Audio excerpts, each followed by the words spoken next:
Está acá, sentado a nuestro lado, los saludamos y empezamos la charla. Jorge, muchas gracias por estar acá. Al contrario. Jorge, leíamos un poco los resultados de las encuestas y según esto viene Scioli más que bien posicionado. ¿Qué dirías? Yo diría cosa significativa que no tiene mucho que ver con lo que ha pasado históricamente.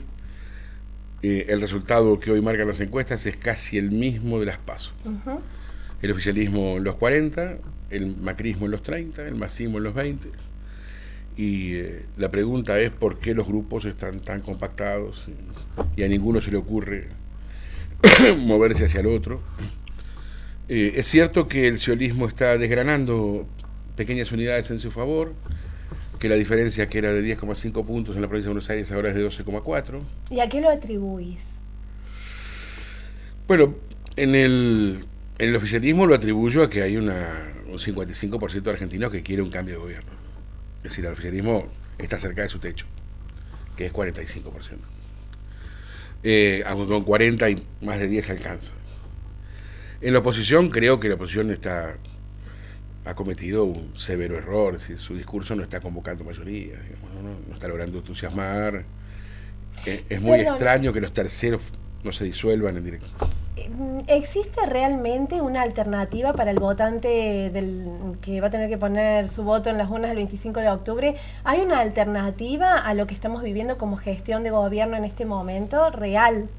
Digo, en las propuestas que están bien posicionadas. Bueno, para que esa alternativa fuera posible, tenían que darse por lo menos dos condiciones.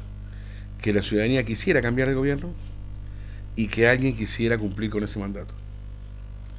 Y yo creo que se dio una sola, que es que el 55% de la sociedad argentina quería un cambio de gobierno. Y creo que después la oposición no hizo lo que tenía que hacer para cumplir esa demanda. Algunos creyeron que cuando la ciudadanía decía queremos cambiar de gobierno les hablaba a ellos. Y en realidad la ciudadanía lo único que decía es queremos cambiar de gobierno. Entonces las decisiones que se tomaron de dividir a la oposición en 5, 6, 7 campamentos distintos, irreconciliables. Eso resta en lugar de sumar, está claro. O por lo menos no construye una mayoría. El oficialismo tuvo otra actitud, digamos. La señora Bonafini, que decía que Scioli era una basofia humana, no tiene ningún problema en llevar la bandera. La Cámpora, que decía que nunca iba a votar por Scioli, no tiene problema en llevar la bandera. 678, que decía que Scioli era la herramienta del imperialismo para terminar con el proceso nacional y popular, no tiene problema en llevar la bandera. El randacismo, que decía que no iba a votar nunca por Scioli, no tiene problema en llevar la bandera. ¿Y la gente no está viendo esto? Sí. Es decir, hay una fuerza con vocación de poder que hace lo que tiene que hacer para seguir en el poder, sea lo que haya que hacer. Y hay otras fuerzas que están más dispuestas a participar que a disputar. Hablas de un nuevo votante en la Argentina. Sí, claro.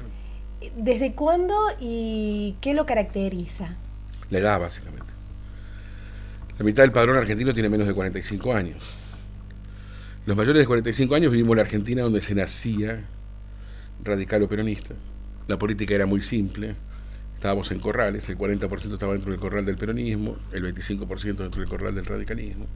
No tenían más que entonar la marcha y se iba y se votaba. Daba lo mismo Perón que López-Rega, que Firmenich, que Hugo Curto. Si era peronista lo votamos, y daba lo mismo Casella, que Angelós, que Alfonsín, que Masachesi. Si era radical lo votaba. Y así llegamos a convertir una sociedad de 75% de clase media en 60% de pobres. Nada más que en 25 años de ejercicio democrático. Nuestros hijos, por suerte, no han nacido nada. De modo que invierten la carga de la prueba. Ahora, ¿cuál es el problema de los políticos? El problema de los políticos es la imprevisibilidad del votante. ¿De qué votante están hablando? Del menor de 45, que puede votar hoy a Zamora y mañana a Macri. O hoy a Macri y mañana a Zamora, sin ponerse colorados. Situación que no hubiéramos hecho nunca nosotros, un tipo de izquierda nunca hubiera votado uno de derecha, un radical nunca hubiera votado. Quiere decir, son nuestros hijos los que van a lograr que el político dependa de la ciudadanía y van a romper ese círculo donde la ciudadanía dependía de los políticos. Si el político no sabe lo que va a hacer el ciudadano, se va a tener que comportar correctamente o se va a su casa.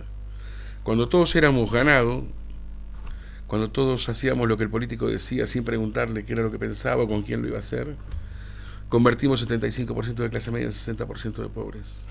Pensando en este tipo de votante, ¿no sería difícil imaginar una sorpresa el 25 de octubre? ¿O no? Por supuesto, la sorpresa siempre está en el primer cajón de la cómoda, ¿no? Ahora, insisto, 40 días del 9 de agosto, nadie se mueve, ¿no? Los campamentos están 40% del oficialismo, 30% del macrismo. Es como que la gente no se sintiera motivada, y hay que preguntarse por qué no se siente motivada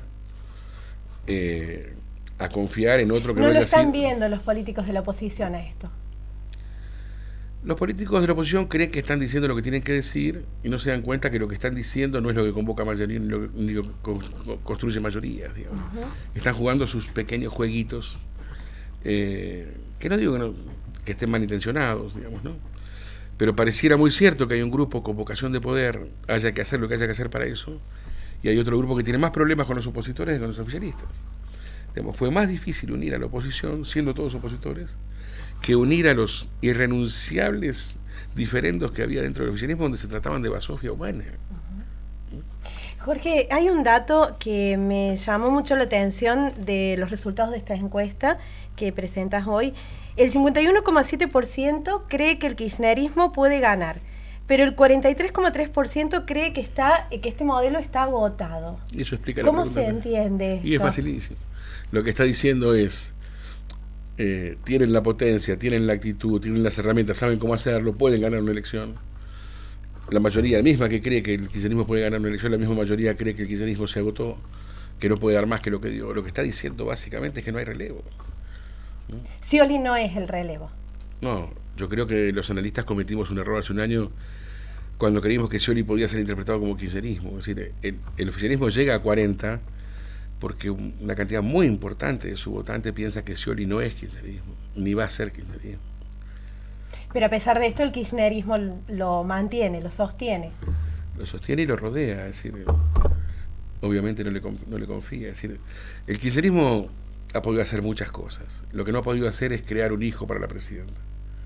Hoy leía que Estela de Carlotto hablaba de que Scioli es la mejor transición para que después Cristina vuelva. ¿Qué opinas de esto?